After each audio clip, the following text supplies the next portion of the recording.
I'm going to show you one more thing, because another question somebody's asked me is, how do you store your cake?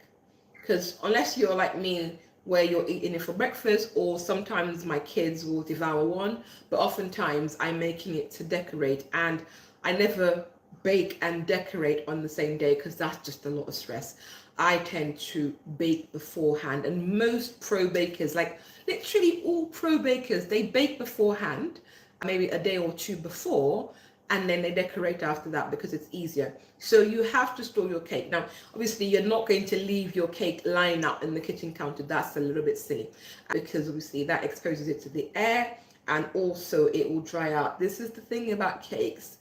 You have to figure out a way to store it without it drying out. If I'm baking a cake and I'm decorating it the next day, I might just put it into an airtight container and pop it in the fridge and it'll be fine.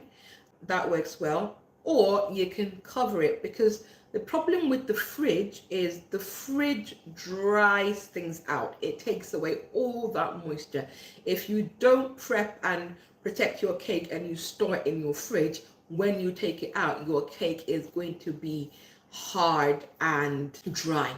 So what you want to do is you can either store it into like a big plastic container, or if you've got those nice aluminium cake tins, that works as well. You can store cake at room temperature, it would be fine.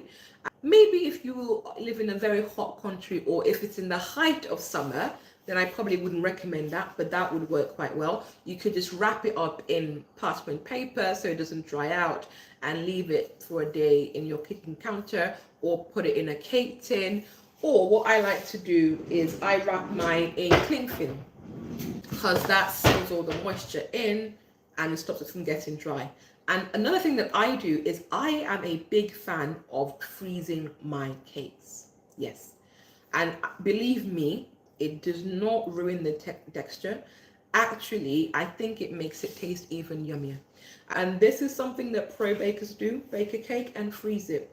And the advantage of that is it allows you to make your cakes well in advance. A cake in the freezer will stay nice and fresh for up to 3 months. So this is a way to stop yourself from getting overwhelmed with baking. You can bake the cake well beforehand, wrap it up nicely, pop it in the freezer, it will be absolutely fine.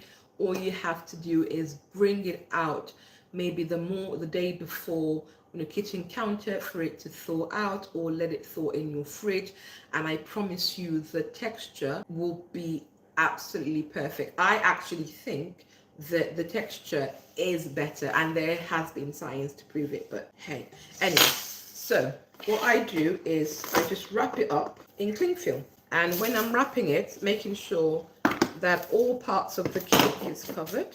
And I know cling film is not the most environmental friendly option, so what I tend to do is I will reuse the cling film that I used another time.